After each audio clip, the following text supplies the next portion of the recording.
Hello students, आज के lecture में हम लेसन नंबर 10 को डिस्कस करेंगे। हम 501 को डिस्कस कर रहे हैं, बीएस इंग्लिश का सिलेबस। तो आज का हमारा लेक्चर लेसन नंबर 10 पे है, जो कि some historical facts about old English. Old English के हिस्टोरिकल फैक्ट्स क्या हैं, हक़ाइक़ क्या हैं कि ओल्ड इंग्लिश में चेंजिंग कैसे आई और इनके डिफरेंट हक़ाइक़ जो डिफरेंट पीपल्स के पॉइंट ऑफ व्यू है, तो वो उसमें हम डिस्कस करेंगे। सबसे पहले the names English and England, मतलब जो नेम है इंग्लिश एंड इंग्लैंड क्यों है, तो इसके बारे में डिफरेंट ओपिनियन है।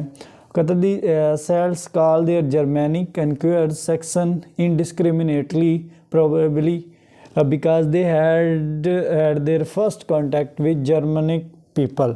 मतलब जो सेक्शन लोग थे, जो वहाँ का ट्राइब था, तो वहाँ जर्मैनिक पीपल थे। उन्होंने through the Saxon raids on the coast, मतलब उन्होंने जो रियलिटी कैम्प की इंग्लिश के बारे में आगाही जिनको मिली, वो जर्मैनिक पीपल्स के थ्रू मिली।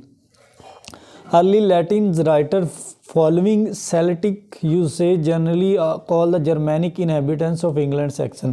मतलब जो अर्ली लैटिन राइटर्स थे, पहले जो लैटिन लिखने वाले जो डिफरेंट राइटर्स थे, तो उन्होंने ये कहा कि सेक्शन के जो लोग थे इनहेबिटेंट्स थे जर्मनी के, जर्मन के पॉइंट ऑफ व्यू से उन्होंने डिस्कस किया कि जर्मनी से इनका बिलोंग करते थे। एंड द लैंड सेक्सोनिया, और उनकी लैंड को सेक्सोनिया कहा जाता है। But on the terms Anglia and Anglia occur beside Saxon refer not to the Angles individually but the West Germanic tribe generally. मतलब तब सेक्शन को ना सिर्फ इंडिविजुअली ट्रीट किया जाने लगा, बल्कि उसमें जर्मैनिक ट्राइब्स भी शामिल हो गए, मतलब जर्मन के कबीले भी उसमें शामिल हो गए। उसके बाद Ethelbert king of Kent he styled rex Anglorum by Pope George in 601। A century later Bede called history of Historia Ecclesiastica gentis Anglorum. In time Anglia and Anglia become the usual term in Latin texts from the beginning। However, writer in the vernacular never call their language anything but Anglicic। The word is derived from the name of the Angles but used without distinction for the language of all invading tribes। मतलब वो Albert Kings के बारे में बताना चाह रहा है कि सबसे पहले इसको एंग्ली और एंग्लिया एक टर्म बनी, उसमें इसके बारे में डिफरेंट पॉइंट ऑफ व्यू मिले। उसके बाद the word drive from the name of angles के नाम से वर्ड ड्राइव हुआ। फिर इसको डिफरेंट तबकों में यूज़ किया जाने लगा। In like manner the land and people are early called Anglician. मतलब जो पहले के लोग थे उनको एंग्लिशियन कहा जाता है, रेस को कहा जाता है, एक नस्ल को कहा जाता है। And this is the common name until after the Danish period, और ये कॉमन नेम था आफ्टर डेनिश पीरियड के बाद। From about 2 years 1000 England not easy to say why England should have taken its name and from the Angles, और क्यों England के name से इनको जाने लगा। Possibly a desire to avoid confusion with the section और remain on the continent early supremacy of Anglian kingdom were the predominant factor in determine the usage. मतलब उसके बाद सेक्शन रिमेन रहा कॉन्टिनेंट, मतलब मुख्तलिफ कबाइल में, तो अर्ली सुपरमेसी उसमें आ गई, अर्ली आगाही होगी। तो इस टोटल जो 3 पैराग्राफ्स इसमें बताना चाह रहा है कि सिर्फ एंग्लो सेक्शन से ही नहीं, बल्कि जर्मैनिक जो जर्मनी के लोग थे, उन इनहेबिटेंट से बाशिंदे थे, उनसे लेकर इसका ट्रांसफॉर्मेशन हुई इसको नाम दिया गया। डिफरेंट नाम से इंग्लिश कन्वर्ट होती हुई, मतलब लैटिन, जर्मनिक, फिर एंग्लो सैक्सन, फिर एंग्लो नॉर्मन, इस तरह के पीरियड्स में से डिवाइड होती हुई आज के दौर में हमें एक अच्छी शेप में मिलती, मतलब एक इजी शेप में हमें इंग्लिश की फॉर्म मिली। तो इसमें डिफरेंट ट्राइब्स आए, डिफरेंट किंग्स आए और डिफरेंट लोगों का पॉइंट ऑफ व्यू था। तो उसके बाद times period of old English. In this topic the following points are discuss. The main division, possibility clear, cut division, मतलब इनकी डिवीजन कैसे हुई। The origin and position of English, मतलब ओरिजिन और उसकी पोजीशन क्या थी। English language of to is language that is resulted from the history of dialects spoken by Germanic tribes who came to England. इसमें ये बताना चाह रहा है कि जो आज का डायलेक्ट है, आज का जो बोलने का अंदाज़ है, वो जर्मनी के लोगों से इंग्लैंड में आया, मतलब जर्मन के जो लोग थे उनके कबीलों से इंग्लैंड में आया। इट इज़ पॉसिबल टू से how much the speech of the angles differ from the that of other section और दैट ऑफ द ज्यूट्स, मतलब इम्पॉसिबल है, बहुत ज़्यादा नामुमकिन है कि इस स्पीच को इस बाकी कबाइल से डिफ्रेंशिएट करना, मुख्तलफ करना। Differences were certainly slight even after these delicates had been subjected to several centuries of geographical and political separation in England. The difference were not great, मतलब इनमें कोई खासा इतना ज़्यादा डिफरेंस नहीं था और डिफरेंट पॉइंट ऑफ व्यू में ये तीनों जो ट्राइब्स थे उनमें इसकी डिवीज़न होती रही। English many belong to low West Germanic branch of Indo European family. इसमें बताना चाह रहा है कि इंग्लिश जो बिलोंग करती है, इसका जो ताल्लुक़ है वेस्ट, मतलब जो वेस्ट जर्मैनिक ब्रांच है इंडो यूरोपियन फैमिली से। This mean that it share certain characteristic common to all the Germanic language, मतलब इसमें जर्मैनिक लैंग्वेज की कैरेक्टरिस्टिक को बयान किया गया। The period from 450 to 1150 is known as old English. It is sometimes described as the period of full inflection because during most of this period the ending of the noun, the adjective and the verb were preserved more or less period. The period was over the 12th century from 1150 to 11 the language is known as a middle language। मतलब इसमें ये बताना चाह रहा है कि different era में English को डिफरेंट शेप दी गई और 1150 टू 1500 तक इसको मिडल इंग्लिश का नाम दिया गया। उसके बाद है facts and events of old English period. Facts हक़ाइक़ क्या थे, इवेंट्स अहम जो वाक़यात हुए वो क्या थे ओल्ड इंग्लिश में। उसमें सबसे पहले है कि Anglo Saxon occupied most of the England and also considerable part of southern Scotland, मतलब जो ऑक्यूपाइड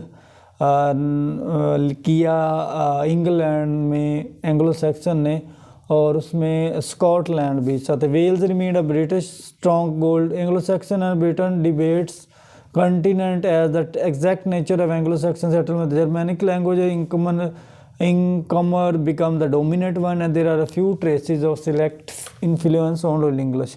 इसमें बार बार ये बता रहा है सेल्टिक जो एक तबका है उसका बहुत ज़्यादा ओल्ड इंग्लिश पे असर है। The number of Celtic words taken into English in the whole of its history has been very small, मतलब इसके जो लफ्ज़ लिए गए हैं बहुत स्मॉल थे। The names of some English were taken over from the Britons, for example London and Leeds among country names Kent and Devon, मतलब ये मुख्तलिफ एरिया से इसके नेम लिए गए थे।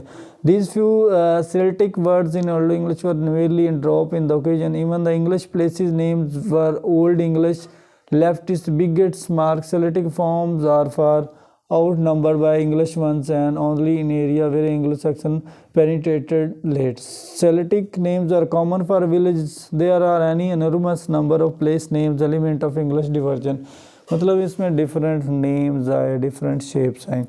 उसके बाद है हिस्टोरिकल फैक्ट्स एंड इवेंट्स, मतलब सियासी लिहाज से इंग्लिश में क्या चेंजिंग आई और इनको क्या नेम दिया गया और बाद में इसका क्या नाम रहा।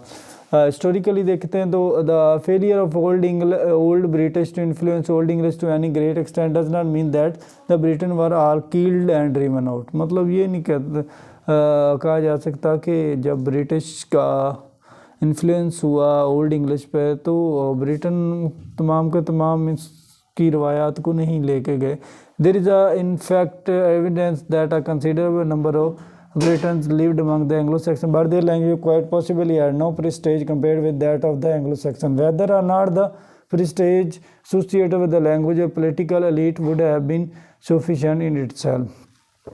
उसके बाद कुछ और सियासी मामला हैं.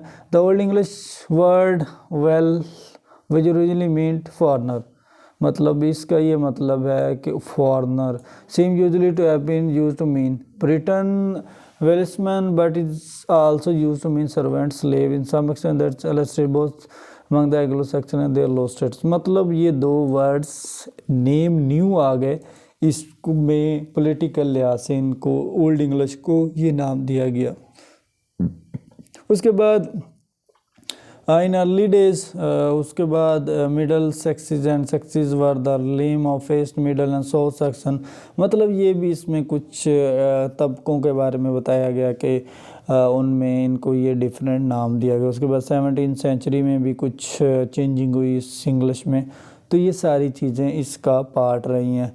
तो writing system of old English को राइट कैसे किया जाता था, कैसे लिखा जाता था. ओल्ड इंग्लिश बहुत ही टफ थी आज के लिहाज से. आज की जो इंग्लिश है उसको पढ़ना, उसको लिखना, उसको बोलना इजी है, लेकिन जो ओल्ड इंग्लिश थी वो बहुत टफ थी. उसका यूज़ अगर हम आज करें तो हमारे लिए मुश्किल होती है. तो Christianity and writing we know little about Anglo Saxon until after the conversation Christianity.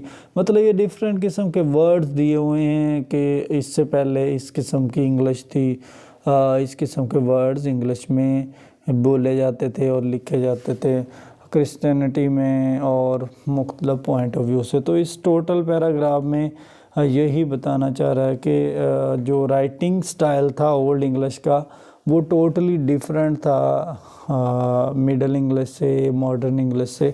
और ये डिफरेंट किस्म के वर्ड्स हैं, डिफरेंट किस्म की बुक्स हैं. जिस तरह उसने कुछ एग्जांपल्स दी हैं वर्ब की, एडवर्ब की, और कुछ वर्ड्स नॉमिनेट किए हैं इस लिहाज से ताकि इसको एक्सप्लेन किया जा सके. तो इसने कुछ ये वर्ड्स एक्सप्लेन किए हैं according to English point of view से. मतलब राइटिंग स्टाइल जो ओल्ड इंग्लिश का था, सिस्टम जो था वो टोटली डिफरेंट था, और वर्ड्स जो लिखे जाते थे आज के दौर के लिहाज से बहुत डिफरेंट हैं, और उनको एक्सप्लेन करना, उनको पढ़ना हमारे लिए बहुत मुश्किल था. तो इस लेक्चर में हमने ओल्ड इंग्लिश के कुछ फैक्ट्स, कुछ हक़ाइक़, कुछ अहम वाक़यात को डिस्कस किया.